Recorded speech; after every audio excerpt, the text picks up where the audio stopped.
Pandesara police મથકની હદમાં પાંડેસરા આવિર્ભાવ સોસાયટીના મકાનમાંથી મહિલાની ઘરમાંથી હત્યા કરાયેલી લાશ મળી આવી હતી,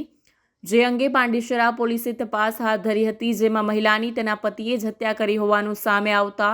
મહિલાના પતિ હત્યારા ક્રિષ્ના સ્વાઈનને ઝડપી પાડવા પોલીસે તપાસ હાથ ધરી હતી અને આરોપીને ઓરિસ્સા ખાતેથી ઝડપી પાડી સુરત લાવી તેની ધરપકડ કરી હતી।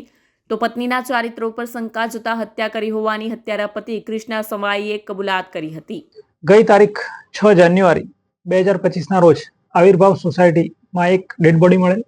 જે ડેડ બોડીની ઓળખ થતા તેના સગાવાલાને બોલાવવામાં આવેલ અને જેમાં ડેડ બોડીની ઓળખ થતા તેમના માતૃશ્રીની ફરિયાદ લેવામાં આવેલ અને ફરિયાદ આધારે આરોપીની તજવીજ તપાસ કરવામાં આવેલ, જેમાં આરોપી તેના પતિ શ્રી કૃષ્ણ સ્વાઈ નાઓ નીકળેલા અને તેમને ઓરિસ્સા ખાતેથી વોચ કરી સર્વેલન્સ દ્વારા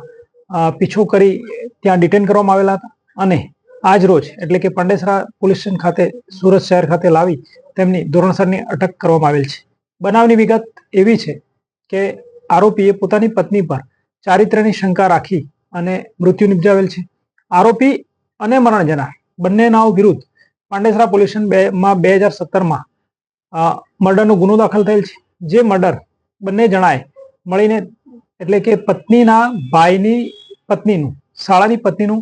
મર્ડર કરેલ હતું, જેનું કારણ પ્રોપર્ટીનો વિખવાદ હતો અને ત્યારબાદ બંને જેલમાં હતા। પ્રથમ મહિલા છૂટેલી હતી અને ગઈ તારીખ 23/12/2024ના રોજ